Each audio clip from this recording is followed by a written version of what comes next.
तो सभी करते हैं, किंतु केवल अपने स्वार्थ के लिए। कोई भी ईश्वर को प्राप्त करने के लिए तपस्या नहीं करता।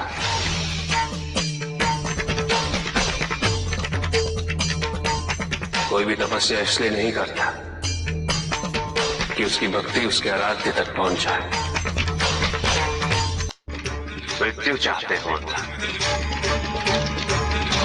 मुक्ति चाहते हैं, किंतु मृत्यु से मुक्ति प्राप्त नहीं, ना ही मृत्यु जीवन का अंत होती। सृष्टि ही जीवन, प्रकाश ही जीवन। और यदि जब हम नेत्र खोले और हमें प्रकाश की अनुभूति ना हो, तो इसका यह अर्थ नहीं कि प्रकाश कहीं नहीं। प्रकाश है। आवश्यकता है तो अपने नेत्र खोलकर अंधकार के परे दे दे। यदि इस संसार में उन्नति तभी संभव है जब इस संसार में समानता हो, बराबरी। यदि कोई सर्वशक्तिशाली ही नहीं रहेगा तो कोई निर्बल नहीं होगा। यदि कोई बड़ा नहीं होगा तो कोई छोटा ही नहीं रह पाएगा। शक्ति के इस संतुलन को संतुलित रखना अनिवार्य है, क्योंकि ईर्ष्यापूर्ण प्रवृत्ति व्यक्तिगत हो, वो केवल अपने स्वार्थ, अपने उद्धार तक ही सीमित रहती है। ईर्ष्या ही वो विष है जो व्यक्ति के हृदय में न हारने की महत्वाकांक्षा को जन्म देती। जीतने की इस व्यवस्था से ग्रसित मनुष्य धर्म अधर्म, न्याय अन्याय, उचित अनुचित का ज्ञान भूल जाता है।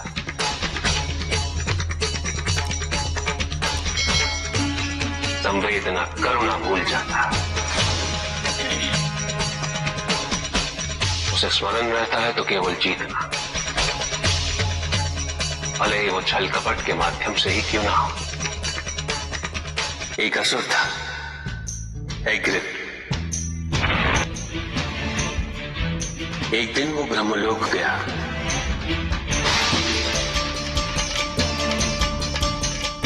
और बड़ी चालाकी से उसने ब्रह्मदेव से चारों वेद प्राप्त कर लिए।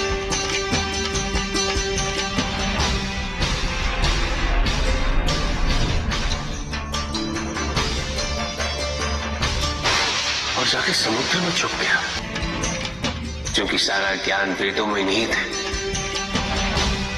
इसीलिए संसार से सारा ज्ञान चला गया। जब अज्ञानता का अंधकार फैलता है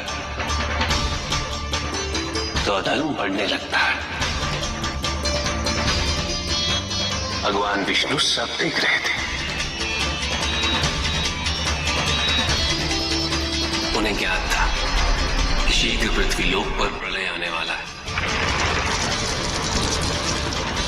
एग्रिप के साथ चारों वेद भी लुप्त होने का भय था। ब्रह्मदेव सृजन करता है। वेदों के अभाव में पुनर्जन्म की प्रक्रिया को पुनर्स्थापित करना अत्यंत कठिन। इसीलिए एग्रिप से उन वेदों को पुनः प्राप्त करना अनिवार्य था। तो भगवान विष्णु ने क्या किया? भगवान विष्णु ने एक मत्स्य रूप धारण किया।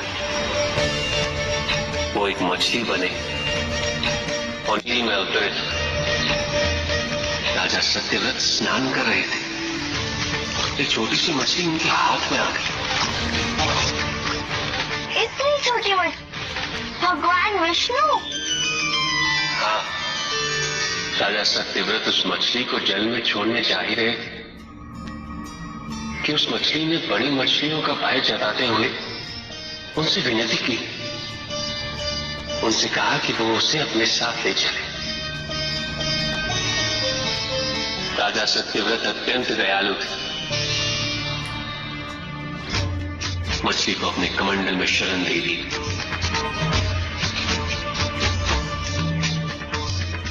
और अपने महल में ले गए। किंतु रात भर में मछली इतनी बड़ी हो गई कि कमंडल में रह पाना उसके लिए संभव ही नहीं था।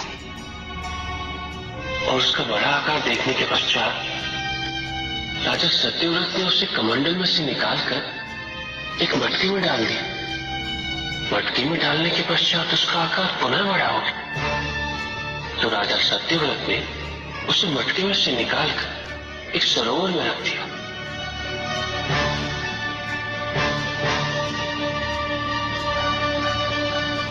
किंतु उस एक ही रात में सरोवर में रखने के पश्चात भी उसका आकार इतना बड़ा हो गया कि उसे नदी में रखना पड़ा। किंतु नदी में रखने के पश्चात भी उसका आकार पुनः बड़ा हो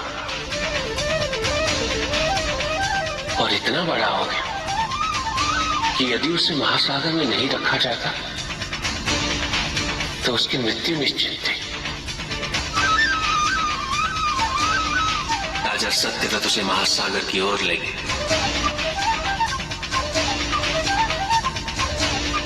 क्योंकि राजा सत्यव्रत तपस्वी थे, ज्ञानी थे,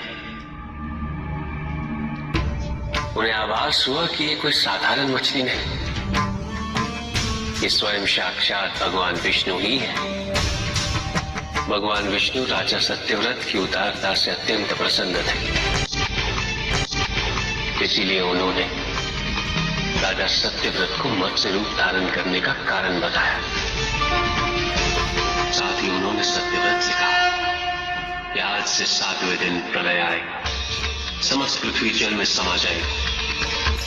किंतु आप सप्त ऋषियों के साथ साथ अनाज, वनस्पति व अशुद्धों की प्रत्येक प्रजाति के बीज और प्रत्येक पशु का एक एक जोड़ा लेकर एक विशाल नौका में सवार होकर मेरी प्रतीक्षा कीजिएगा।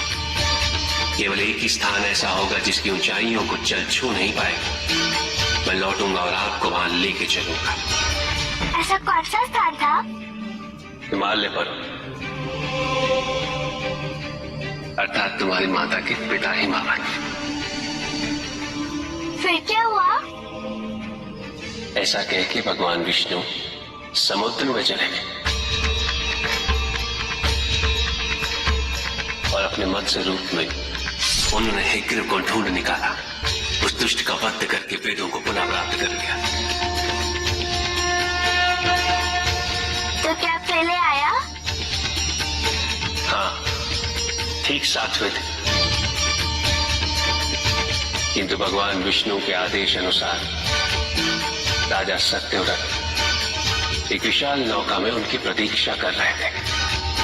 तभी विष्णु जी एक सींग वाली विशाल स्वर्ण मत्स्य रूप में प्रकट हुए। नौका को मत्स्य से बांधते हेतु सर्पराज वासुकी का प्रयोग किया गया और विष्णु जी ने अपने वचन अनुसार उन सबको हिमालय तक सुरक्षित पहुंचाया, ताकि प्रलय के पश्चात वेदों के आधार पर संसार पुनः बसाया जा सके।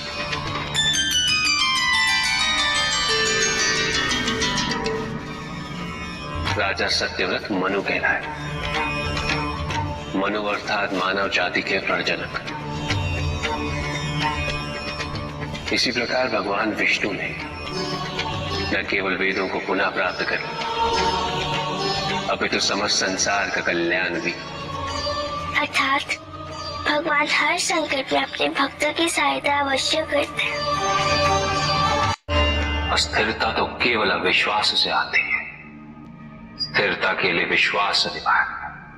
विश्वास और शांति की निरंतरता बनाए रखना कैसे संभव है? इस नकारात्मकता का प्रसार हम कैसे रोकें प्रभु? केवल इस जागरूकता से कि सब कुछ अहम से संबद्ध नहीं। जब भी किसी व्यक्ति के कार्य में अहम भाव प्रबल हो तो अहंकार